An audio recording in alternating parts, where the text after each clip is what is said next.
esta hora, la información es para ti. Mi salud, mis derechos, en Cooperativa.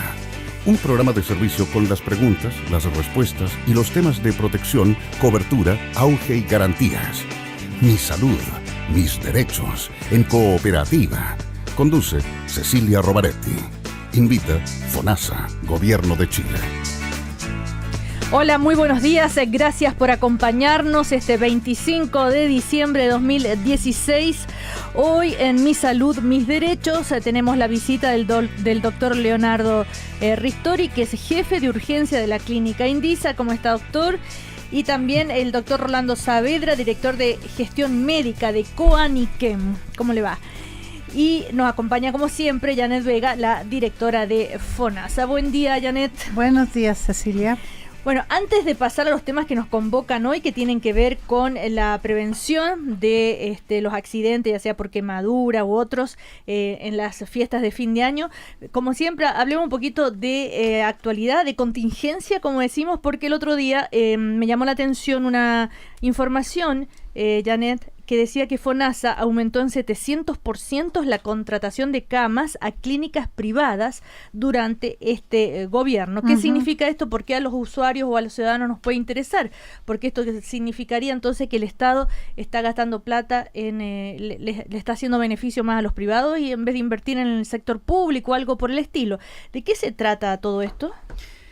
Bueno, esto en el marco de la comisión investigadora que está en este momento en la Cámara. Y lo que nosotros planteamos fueron dos cosas. Lo primero es que efectivamente el gasto en compra de camas en FONASA, la compra directa que hace FONASA, aumentó desde 17.000 millones, que partimos el 2014, a 23.000 millones y 34.000 millones 2015-2016. ¿Por qué? Fundamentalmente por dos razones. Primera razón, porque efectivamente en ambos años hubo alerta sanitaria. Eso significa que la red pública está copada y tenemos que aumentar la oferta en la red privada. Expliquemos que cuando llegan a la red pública no hay lugar, no hay manera de atenderlo, el servicio público deriva a estos pacientes al servicio privado y tiene que pagarle a la red privada por ello, ¿no? Esa es la primera razón, pero hay una segunda razón, que es que nosotros cambiamos la manera que pagamos. Entonces lo que ocurre es que FONASA ahora en compra directa de camas se hace cargo de la cuenta completa. Antes solamente pagábamos hasta que el paciente llegaba, se estabilizaba y después de eso tenían que mandarlo vuelta al hospital y pagaba el hospital directamente. Entonces ahí también hay un aumento porque en vez de pagar la cuenta de los 2 primeros días, ahora pagamos la cuenta de todos los días. Entonces eso es una cosa, que es la compra que hace FONASA. Pero cuando uno mira la compra global que hace el sector público de salud en su conjunto al sector privado, ahí sí que la cifra es muy compleja porque estamos comprando de 109.000 millones en total que comprábamos a alrededor del 2013 a 141.000 millones ahora. Y aquí es donde hemos puesto el foco en este último año, porque lo que no puede ocurrir es que los hospitales compren, subcontraten desde ellos mismos a clínicas o a prestadores, sociedades médicas, etcétera. Primero, porque no están los precios regulados y por lo tanto, segundo, porque son juez y parte. Si yo soy el jefe de servicio de un hospital y me compro a una sociedad que tiene su consulta al frente, que hace lo mismo, ahí hay un problema evidente de conflicto de interés. Y segundo, porque no compro a escala, compro y por lo tanto los precios no los puedo negociar bien. Y ahí tenemos un problema que vamos a tener que mirar. Habiendo dicho todo lo anterior, sin embargo, decir dos cosas. Una, nosotros nunca hemos sobrepasado más del 5% de todo nuestro presupuesto que compramos a privados. Y dos, nosotros, y esto es lo más importante, nosotros tenemos como primera obligación el hacer que las personas tengan acceso a salud y por lo tanto si nuestra red pública está sobrepasada, buscaremos donde tengamos que buscar para que las personas sean atendidas. Pero el ex ministro de Salud, el ministro Mañalich, Jaime Mañalich, dice que esto se debe a problemas de gestión, tanto de FONASA como del Ministerio de Salud, y él hace una comparación de lo que pasó en la época en que él era ministro. Explica que el terremoto del 2010 destruyó 4.500 camas de la red pública y eso los obligó a derivar a muchos pacientes a las clínicas privadas, pero que después esa situación se normalizó porque se recuperaron dichas camas. Entonces él dice, pero de ahí en adelante dice, acá no sucede lo mismo y no hubo ninguna epidemia ni terremoto en el país y sin embargo ha aumentado esta derivación de recursos al privado. A mí me encanta la preocupación que tiene el doctor Mañalich por el sector público estos últimos años, sobre todo considerando que la razón por la cual el 2013 se gastaron solo 4.000 millones de compra directa fue porque la licitación de camas que debía haberse hecho ese año no se hizo hasta noviembre del 2013 y por lo tanto bajó la compra del 2012 directa de 19.000 millones a 4.000 millones porque la licitación no se hizo. Bueno, pero entonces, ¿a quién le cree uno? Bueno, ¿a quién le cree? A lo que decimos nosotros, obvio.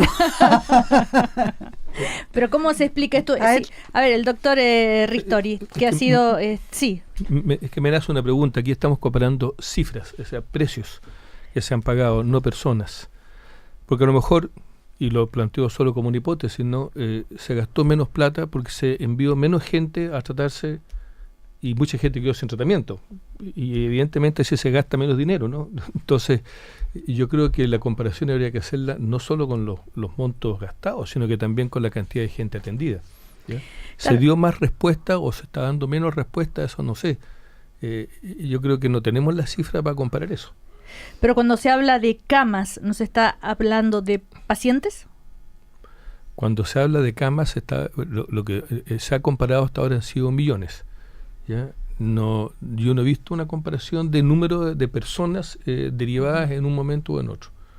Ahora, ni las patologías ni la gravedad de esas personas. Sí, esos datos los tenemos. En general, nosotros lo que derivamos, hemos derivado más personas efectivamente, pero fundamentalmente corresponde a camas críticas y a pacientes pediátricos críticos. Y básicamente eso se explica porque hay pocas camas pediátricas neonatales de UCI y UTI y porque con el aumento de la sobrevida prematura extremo hay un aumento de derivación bien importante en los últimos años. Uh-huh.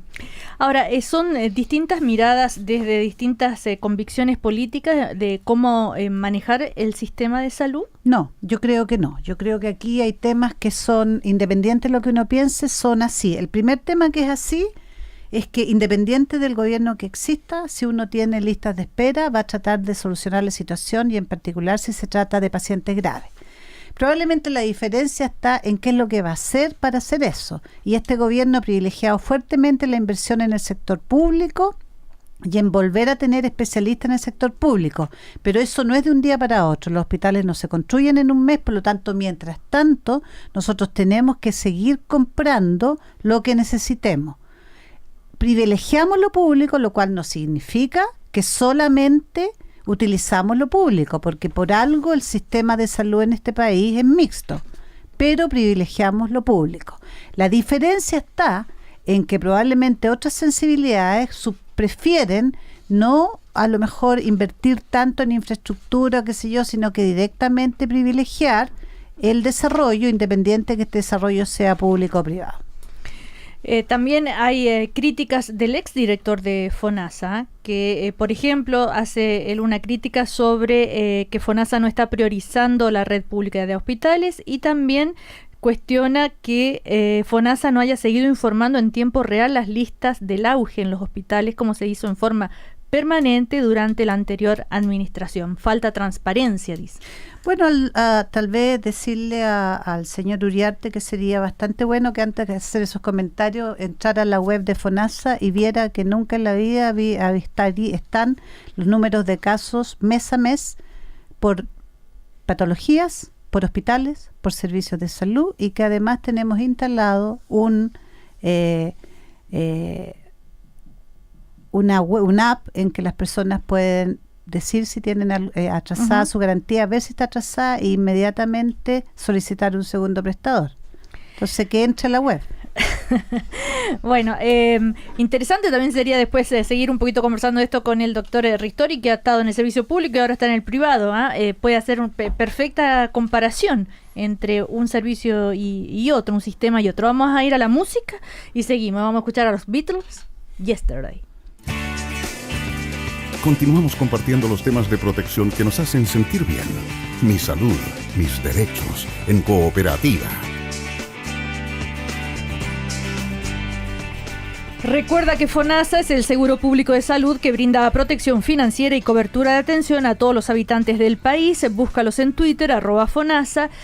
También tienen su Facebook, FONASA Chile, o también puedes llamar al call center de FONASA, que es el 600-360-3000, en cualquier momento, a cualquier hora, todo el año. Incluso hoy, 25 de diciembre. Y bueno, estamos con el doctor Leonardo Ristori, que es el jefe de urgencia de la clínica Indisa, y el doctor Rolando Saavedra, director de gestión médica de Coaniquén. A propósito de lo que estábamos hablando hace un ratito, yo decía, bueno, a ver, doctor Ristori, usted que estuvo en el servicio público y ahora en el servicio privado, ¿alguna reflexión respecto a todo eso que estábamos conversando antes? Claro, un poco lo había planteado antes, ¿no? Cuando se comparan solamente platas, se puede producir sesgos muy importantes. Desde luego los precios de hace algunos años atrás a los precios actuales han cambiado. Las técnicas con que se tratan algunos pacientes son diferentes. Por ejemplo, un infarto de miocardio hace 10 años atrás se trataba en general con medicamentos que disolvían los coágulos. Hoy día se privilegia la hemodinamia y se colocan stent en las coronarias, pero por supuesto es un procedimiento más caro que antes. Y está también el tema del número de pacientes enviados en un caso y en otro. Por eso digo que solamente comparar dineros puede producir sesgos muy importantes en la impresión que la gente se tome respecto a la gestión. No lo descalifico, pero creo que faltan antecedentes para poder hacer una comparación real, digamos. ¿Y cómo se siente ahora en el sector privado? ¿Tiene muchos más recursos? ¿Ya no le falta el algodón, como dicen, ni todas esas cosas que se hablan del servicio público? Primero que nada, yo me siento muy bien en todas partes en que tengamos pacientes, digamos, ya y los pacientes para mí son iguales, no tienen diferencia. Ahora, yo reconozco que trabajé en un servicio privilegiado como la asistencia pública y nunca me faltó algodón, ¿ya?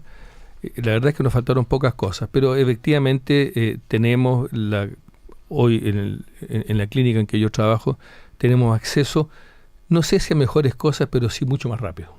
Están mucho más presentes y tenemos menos espera para hacer eso. Yo creo que hacemos una medicina de mejor calidad, no en lo técnico, pero sí en la oportunidad. En la oportunidad, pero eso en un caso de enfermedad es muy importante, Janet. Sí, es muy importante y efectivamente no hay duda de que que el tiempo de espera en el sector público para los no GES, esto es súper importante, para los no GES es mayor en general que en el sector privado. Sin embargo, para los GES esto no es así porque está efectivamente garantizado por ley. Sí. Que es, entre paréntesis, lo que se supone que es lo prioritario para el país. Bueno, vamos ahora a conversar sobre lo que ocurre en estos días, Navidad y lo que se viene, Año Nuevo, que es cuando se producen la mayor cantidad de accidentes domésticos o quemaduras, en fin. Doctor Ristori, ¿usted como servicio de urgencia nota realmente ese incremento en estas fechas? ¿Y en qué tipo de casos? Sí, efectivamente hay más accidentes. Ya con la excepción de los días del 18 de septiembre, que son un tema aparte, digamos, ya. Sí. Yo diría que hacia el verano se producen más accidentes de todo tipo, no solamente de tránsito, sino que accidentes deportivos o por actividades recreacionales. ¿Ya?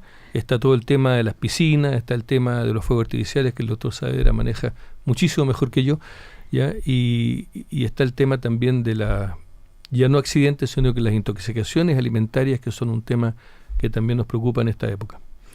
A propósito de Ecoaniquem, resulta que desde el año 2000 que existe la ley 19.680 que prohíbe la venta, uso y compra de fuegos artificiales. Sin embargo, todavía se dan casos, ¿verdad? Por ejemplo, el balance de la campaña Alto al Fuego 2015-2016, hubo un 50% de niños y 50% de niñas que sufrieron quemaduras o accidentes por justamente estos fuegos artificiales. Y los casos ocurrieron entre el 13 de diciembre y el 2 de enero. A ver, todavía no hay suficiente conciencia. ¿Y qué tan graves son estos casos, doctor Saavedra?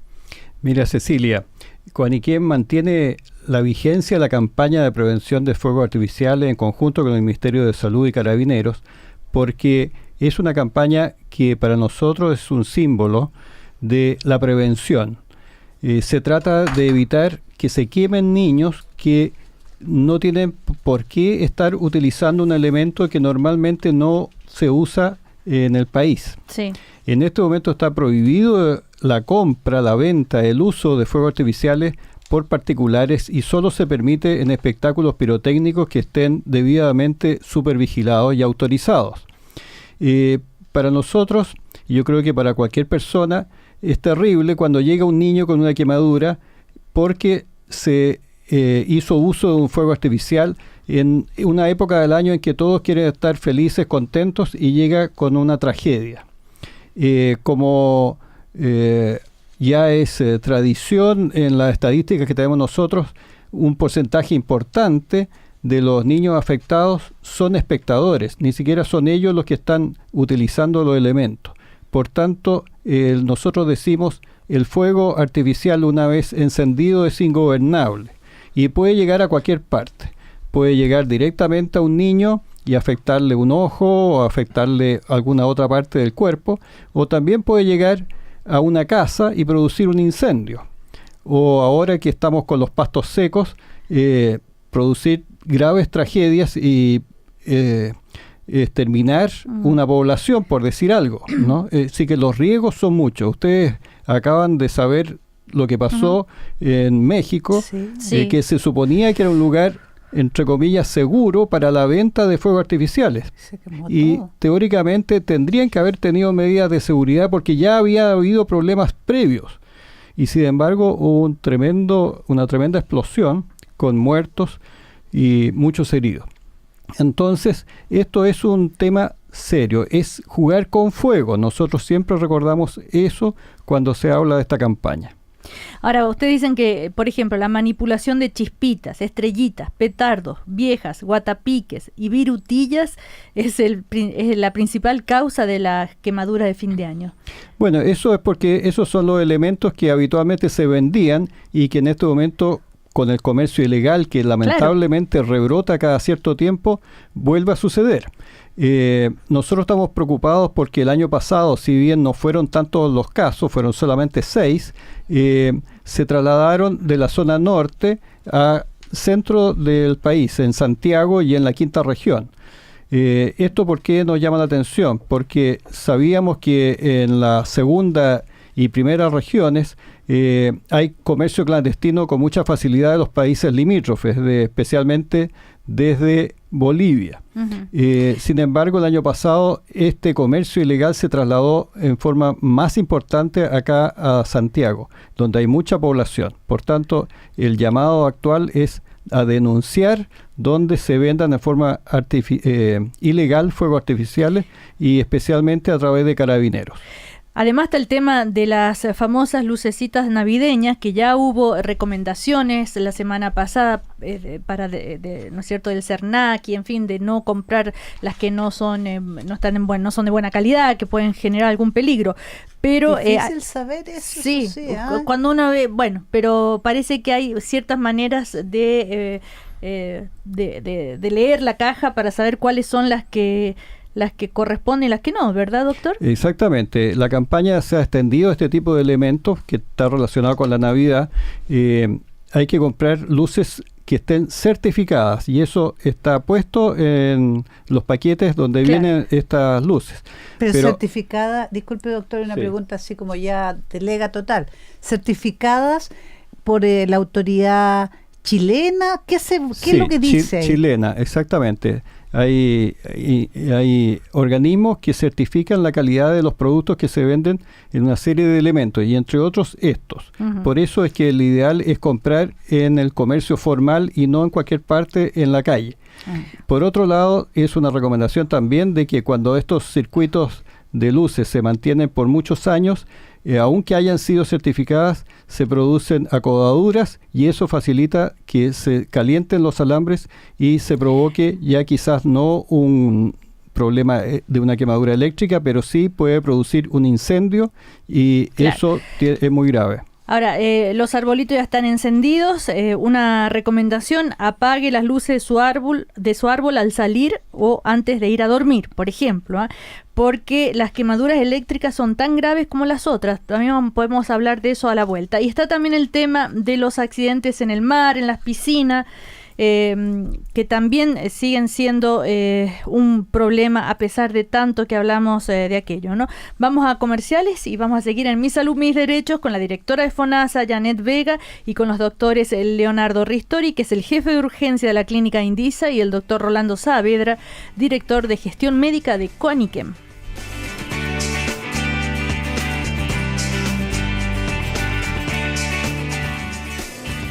Todas tus preguntas y sus respuestas siguen en Cooperativa.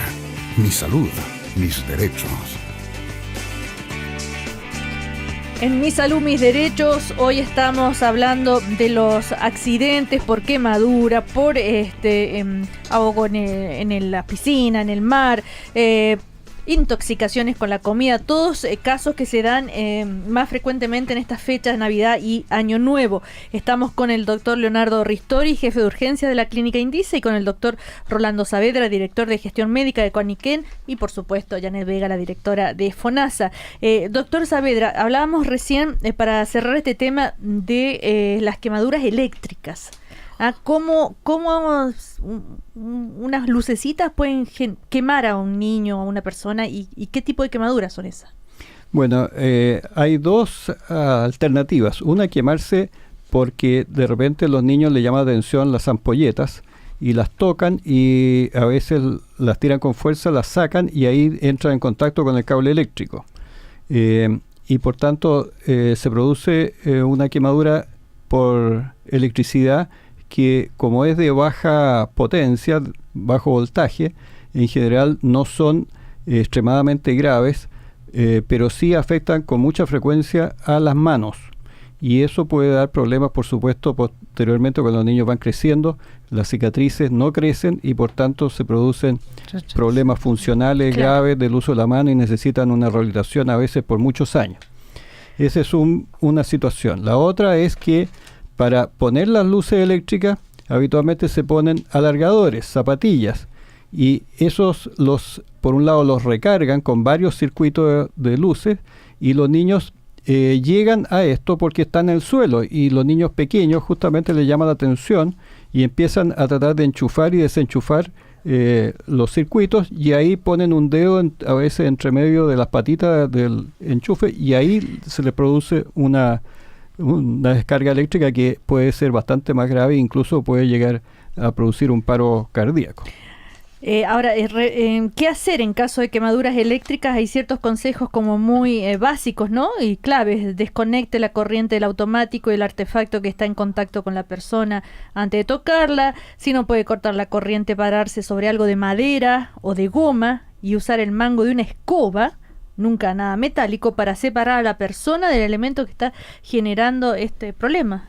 Eso es muy importante porque... Pero llama la escoba. Sí, nosotros hemos visto con bastante frecuencia que los padres, desesperados cuando ven que un niño está electrocutándose, tratan de tirarlo a él, al niño, y también le da la corriente a ellos. Entonces, estas medidas, que son muy simples, hay que tenerlas en cuenta porque en el momento con la urgencia uno no se lo recuerda.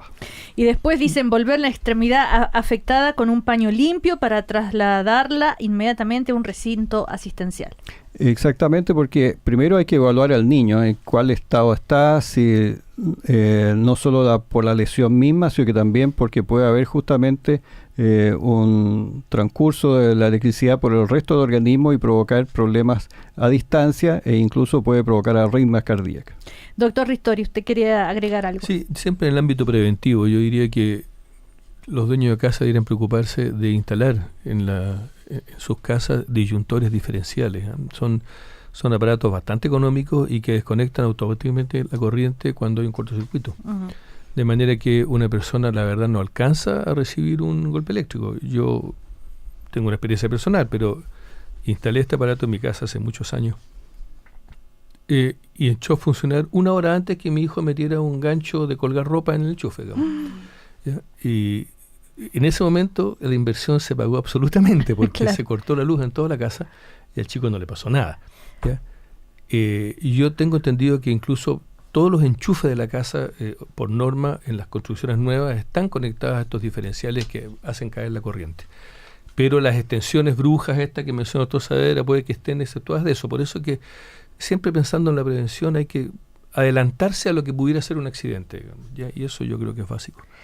Ahora, a propósito de Quaniquem, doctor Saavedra, los casos siguen siendo muchísimos, ¿no es cierto? Que usted a la fecha dice son más de 117.000 pacientes con quemaduras que han sido atendidos en Quaniquem. Ahora, en forma gratuita, ¿cómo se logra eso?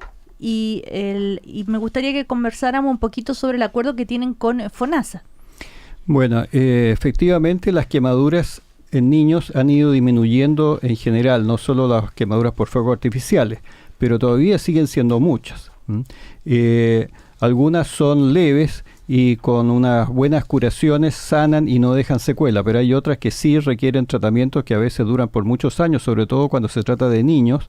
La mayoría de los niños que se quema entre 1 y 5 años de edad. Por tanto, si queda con una secuela, esos niños hay que hacerle un seguimiento por lo menos por 10 o más años.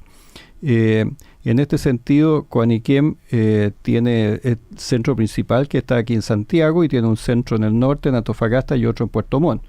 Y tenemos un convenio con el Ministerio de Salud para proporcionar rehabilitación gratuita, ese es el compromiso, a todos los niños beneficiarios del sistema de salud, de modo que tienen la posibilidad de atenderse en la medida que van siendo referidos por los diversos servicios de salud con una hoja de interconsulta para ser atendido en Quaniquem.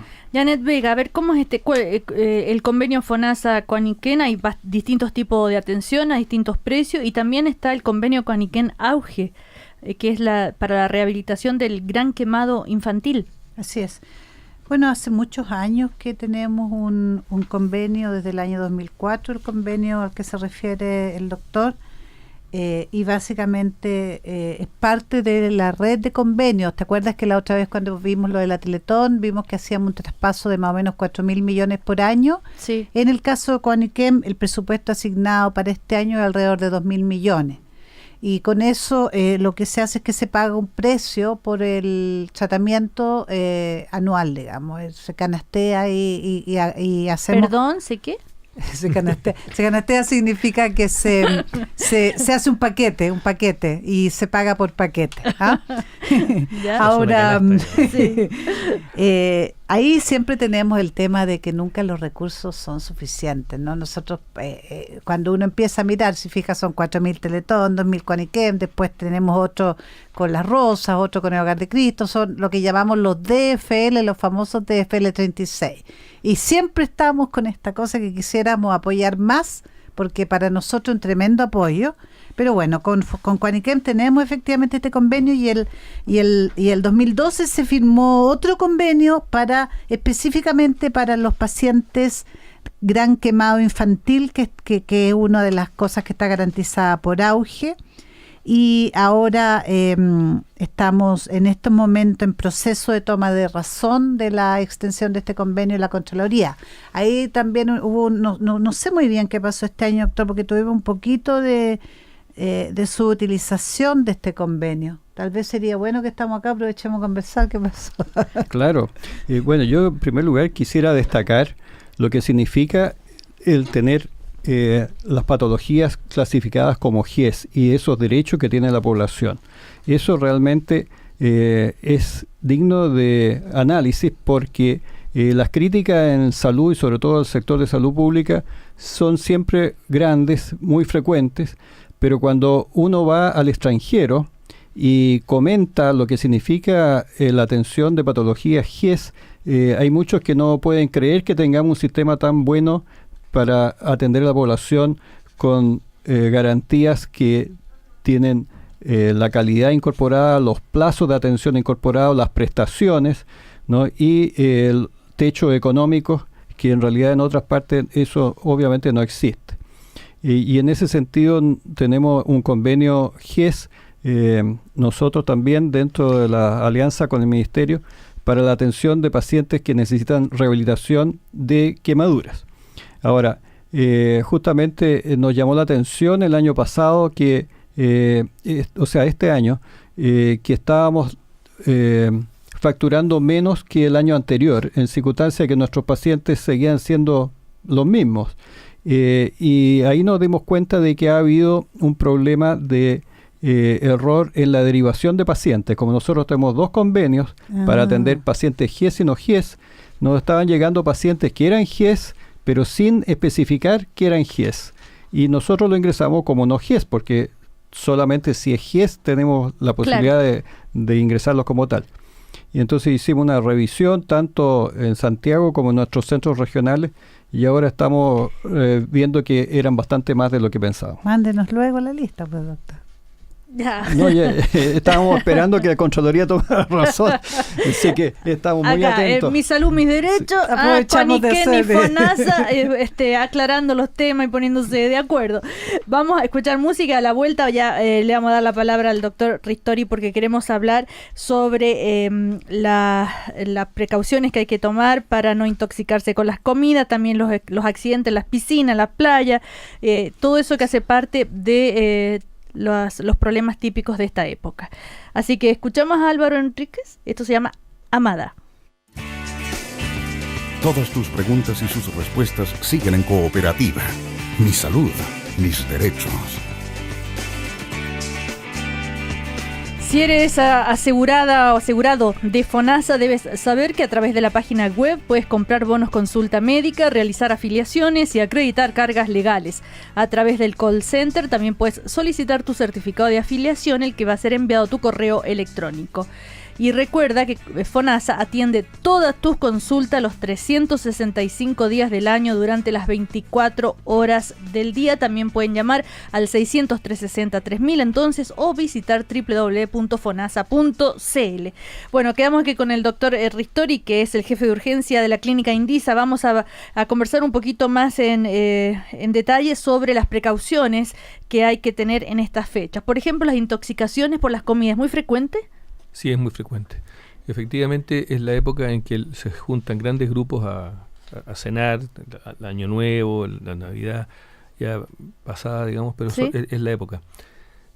Normalmente la gente prepara esto con anticipación. ¿Ya? La dueña casa le gusta estar presente ahí, deja todo preparadito y con el calor rápidamente empieza la flora bacteriana normal, digamos, empieza a proliferar. Hay que tener mucho cuidado, primero, en la forma de prepararlo, segundo, en la conservación. Muchas veces son alimentos transportados de una casa a otra. Yo llevo la ensalada, yo llevo el postre y ahí va. ¿Ya? Uno come un rico asado que se supone que está cocido y por lo tanto no tiene problema, pero le pone pebre que está crudo. Y aunque sea muy picante, los gérmenes son felices en el pebre. Entonces, hay una cantidad de precauciones que tomar porque efectivamente sí vemos una cantidad importante de intoxicación alimentaria. Algunas no ¿llegan pasan, a la urgencia? Claro, yo diría que un número importante se pasan en la casa y la gente tiene un dolor abdominal o un poco de diarrea, en fin. Pero hay muchas que llegan a la urgencia con deshidrataciones severas. Y está todo el tema ya de las infecciones específicas por Shigella, Salmonella, etcétera, que hay que tener cuidado con ellos en estos periodos. Así que y el otro es el alcohol. Claro. Que también acompaña, digamos, a estas celebraciones. Y ahí tenemos todo no solo la intoxicación alcohólica per se, sino que todas las conductas irresponsables los accidentes están relacionadas con el consumo de alcohol, el manejo en estado de ebriedad o el transitar en estado de ebriedad por la calle, todo ese tipo de cosas. ¿Cuáles son las urgencias típicas de la época de Año Nuevo, de fin de año? A ver, las relacionadas con Con la alimentación, los que ya mencioné, cuadros gastroentéricos, normalmente con vómitos y diarrea, o solo vómitos, ¿ya? O mayormente diarrea. También los efectos de la ebriedad, tanto directos como indirectos, digamos, o sea, porque la persona se intoxica con alcohol, ¿ya? O porque intoxicado con alcohol lesiona a terceros, ¿ya? Y lo otro son los accidentes. Y los accidentes están normalmente relacionados ya con el fuego, como comentaba el doctor Saavedra, o por las actividades acuáticas, digamos, ¿ya? Y ahí la temeridad, digamos, especialmente de la gente joven y muy particularmente de los hombres jóvenes, son lo que provocan los accidentes. Bañarse en lugares que no están autorizados, cuya profundidad no se conoce o donde hay corrientes que no se conocen. Los piqueros. Los piqueros en lugares en que no se ve el fondo. Es un drama que una persona se tire de cabeza y hay una piedra ahí y se quiebre el cuello y quede paralítico. Pero es una situación que se nos da. A veces hay gente que se tira de cabeza en un lugar, en el mar, y se le olvida que el mar tiene mareas, ¿ya? Y puede que lo haga fantástico en marea alta y con marea baja va a llegar al fondo, digamos. Entonces hay una cantidad de precauciones que la gente no asume, ¿eh? Y lamentablemente, a pesar de los esfuerzos de la Armada, que me constan porque tengo casa en el litoral central, a pesar de los esfuerzos de la Armada, todas las veces tenemos que lamentar gente que ha hecho lo que no corresponde. Según cifra del Ministerio de Salud, hubo una disminución de más de un 20% en muertes por asfixia, o sea, de 428 personas bajó a 327 las muertes por asfixia, por sumersión, incluyendo playas, piscinas y otros. Es decir, todavía es mucho.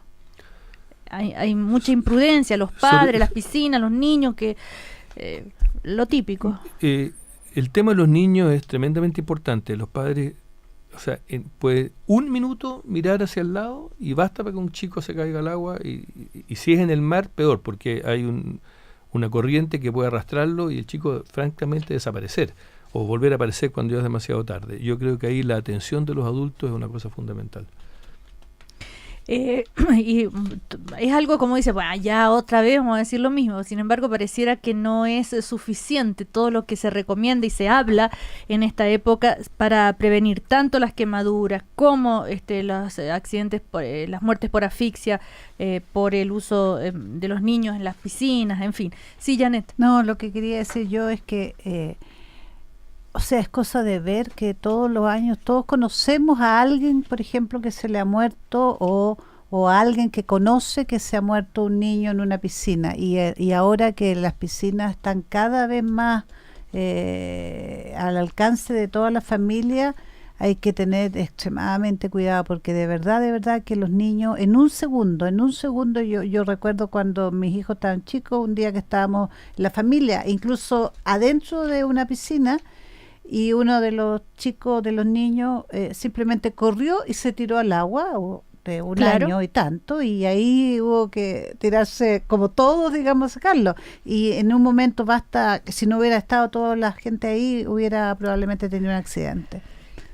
Bueno, las garantías de acceso en caso de los politraumatizados graves, pacientes con lesiones de origen traumático que abarquen 2 o más de los, por ejemplo, el sistema nervioso, respiración, circulatorio, en fin, ¿qué garantías le da el servicio, la salud pública o en general, digamos? O sea, el servicio, no solo la salud pública, sino que toda la salud pública y privada tiene que garantizar, en el caso de politraumatizados graves, el acceso a un prestador que pueda resolver, que esto es importante, es decir, no es que si está en un lugar rural al hospital que le tocó ahí, tienen que derivarlo y esto tiene que ocurrir antes de 24 horas desde el rescate, por los medios que sea. Y también aquí volver a insistir en algo que decimos siempre, Cecilia, si es que hay un accidente grave, si es que hay una urgencia con riesgo vital, ir inmediatamente al centro más cercano, independiente que sea público o privado, porque eso también, por ley, nosotros lo tenemos que cubrir y pagar. Doctor Ristori, ¿llega gente de FONASA a urgencia de la clínica Indisa? Sí, llegan. Y Janet debe estar medio cansada de que nosotros le cobremos por eso. Pero la verdad es que efectivamente llegan. Esa definición que usted hizo ahí de de estos dos sistemas es la definición de politraumatizado. Pero no todas las urgencias vitales son politraumatizados, también el infarto miocardio, los accidentes cerebrovasculares, y en fin, hay una cantidad de emergencias que tienen riesgo vital. Y todas esas emergencias con riesgo vital están cubiertas por lo que se llama la ley de urgencia. Claro. No, lo que pasa es que nos referíamos a estos casos en particular que se dan más, que son más frecuentes en esta época, ¿no? Sí. Y lo mismo en el caso de los quemados. ¿Llegan personas con quemaduras graves a la urgencia? Llegan personas con quemaduras graves, especialmente Indisa, que tiene un servicio de quemados. Una de las de los prestadores privados, de los pocos prestadores privados, diría yo, que tiene un servicio de quemados. Por lo tanto, tenemos un flujo importante de pacientes y, claro, muchos de ellos FONASA que son derivados a nosotros desde la asistencia pública o directamente desde el lugar del evento, respaldados desde el Ministerio de Salud. Ahí hay la unidad de gestión centralizada de camas, hace los contactos, nos envía al paciente. Todos esos pacientes están cubiertos, primero porque es una garantía de GES, el gran quemado, y segundo por la ley de urgencia. Bueno, ahí están las recomendaciones entonces para esta Navidad que ya estamos viviendo, pero sobre todo el Año Nuevo que se celebra la próxima semana. Así que muchísimas gracias al doctor Leonardo Ristori, el jefe de urgencia de la clínica Indisa, al doctor Rolando Saavedra, director de gestión médica de Coaniquén, Janet Vega, la directora de FONASA. Que estén muy bien. Gracias por compartir este 25 de diciembre con nosotros. Gracias. Gracias, Cecilia.